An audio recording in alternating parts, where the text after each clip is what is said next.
students, how are you? I hope you all are very fine and you are safe at your home. Children, in the previous video, I had given you some important points of the chapter Federalism.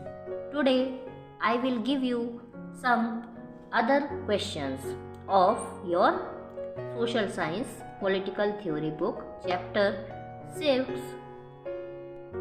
chapter 7, Federalism. So let's start. What is federalism? Federalism is an institutional mechanism to accommodate two sets of politics, one at the national level and the other at the regional level. Children, जैसे कि मैंने आपको बताया था तो आप list में लिखेंगे कि फेडरलिज्म क्या होता है। एक इस तरह का सिस्टम होता है जिसमें कि जो गवर्नमेंट होती है दो लेवल पर काम करती है, एक तो नेशनल लेवल पर और दूसरा रीजनल लेवल पर, क्षेत्रीय लेवल पर या फिर स्टेट लेवल पर। Now next question, when and how did federation come into existence?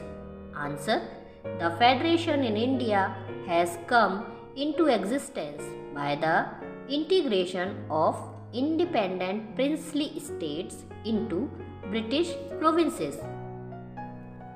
So, children, जो हमारा भारत में जब ब्रिटिश राज्य था, ब्रिटिश प्रोविंसेस थे, तो उस समय जो बहुत सारी रियासतें थी उनको उन्होंने इकट्ठा करके एक राष्ट्र बनाने का, प्रिंसली स्टेट्स जो थे उनको उन्होंने इकट्ठा किया, टुकड़े टुकड़े में उनको इकट्ठा करने का जो काम किया, उससे हमारे देश में जो है वो फेडरेशन अस्तित्व में आया। Now which two countries have faced the disintegration after 1970? Answer, USSR, now Russia, Czechoslovakia, Yugoslavia and Pakistan. तो कौन सी ऐसी कंट्रीज हैं जिन्होंने 1970 के बाद बहुत सारे विघटन देखे? तो ये सारी थी चेकोस्लोवाकिया, यूगोस्लोवाकिया, पाकिस्तान और अब रशिया जो है, पहले यूएसएसआर था वो। Now mention any 3 federal features of Indian constitution. तो 3 फीचर्स जो है इम्पोर्टेंट हमारे देश में इंडियन कॉन्स्टिट्यूशन में, मतलब फेडरल फीचर्स क्या कहलाएंगे, वो हैं सबसे पहला तो rigid constitution, written constitution and division of powers.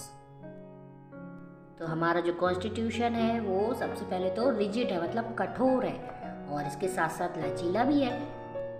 Means कि हमारा जो कॉन्स्टिट्यूशन है उसका पालन, जो उसमें चीज़ें निहित है उनका पालन कठोरता से किया जाता है। फिर रिटन कॉन्स्टिट्यूशन, हमारा देश का कॉन्स्टिट्यूशन सबसे बड़ा, सबसे लंबा रिटन कॉन्स्टिट्यूशन है, और जो हमारे देश में जो पावर्स हैं वो डिवीज़न करके चलाई जाती है, जो डिस्ट्रीब्यूट की जाती है लोगों को, जो हमारे रिप्रेजेंटेटिव्स हैं, जो भी चीज़ है जो रूल करते हैं, उन सभी के बीच में पावर्स जो है वो डिवाइड रहती है, किसी एक को बहुत ज़्यादा पावर नहीं सौंपी गई है।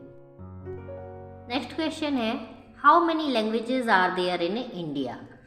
Answer, 20 major languages and several 100 dialects in India. Children, आप इसमें ध्यान देंगे कि यहाँ पर 20 लैंग्वेजेस दिया गया है, मेजर लैंग्वेजेस, जो कि आपकी बुक में 20 लैंग्वेजेस मेजर है, लेकिन 9th की बुक में जो दिखाया गया है वह 22 दिखाया गया है। कॉन्स्टिट्यूशन में 22 मेजर लैंग्वेजेस को स्थान प्राप्त हुआ है, और ये जो आपकी बुक है इसमें 20 लैंग्वेजेस हैं, तो उसमें आप कंफ्यूज नहीं होंगे, हम अकॉर्डिंग टू बुक चलेंगे।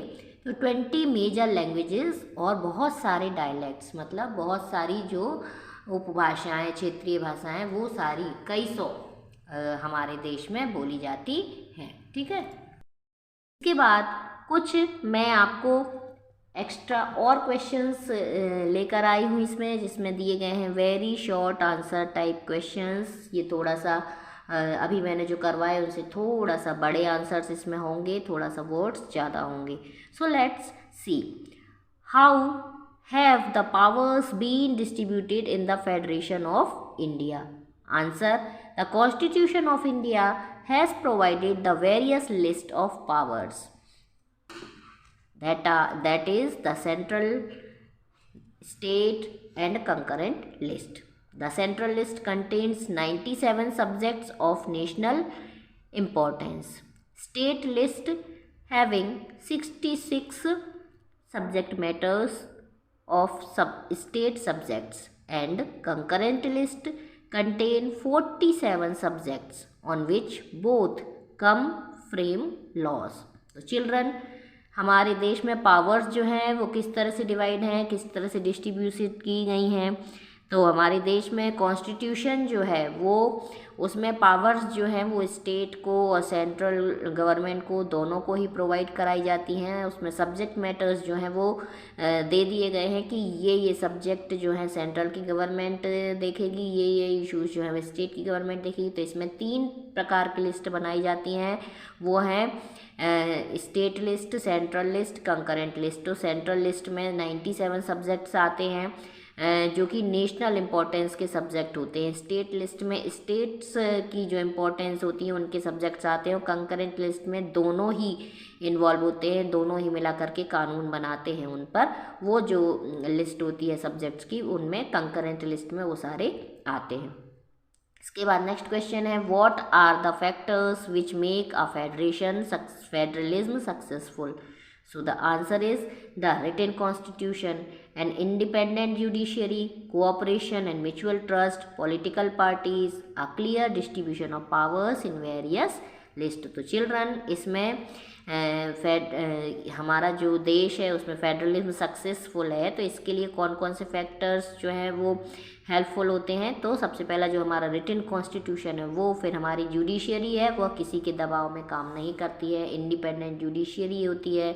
और फिर जो कोऑपरेशन करते हैं एक दूसरे का देश में, सभी पार्टीज़ जो हैं या फिर जो ऑफिसेस में लोग काम कर रहे हैं, या फिर हमें कोऑपरेशन मिलता है सब सेंट्रल का स्टेट को, स्टेट का सेंट्रल को, इस तरह से। और म्यूचुअल ट्रस्ट जो होती है, आपसी समझौता, आपसी समझ, फिर उसके विश्वास आपसी। और फिर पॉलिटिकल पार्टीज़ जो हैं वह भी उसी तरह से काम करती हैं। और जो पावर्स हैं उनका डिस्ट्रीब्यूशन जो अलग अलग लिस्ट में क्लियरली दिया गया है, ये सारी चीज़ें जो है फेडरलिज्म को सक्सेसफुल बनाने में हेल्पफुल होती हैं। चिल्ड्रन, इसके बाद नेक्स्ट वीडियो में मैं आपको बाकी के क्वेश्चंस बताऊंगी।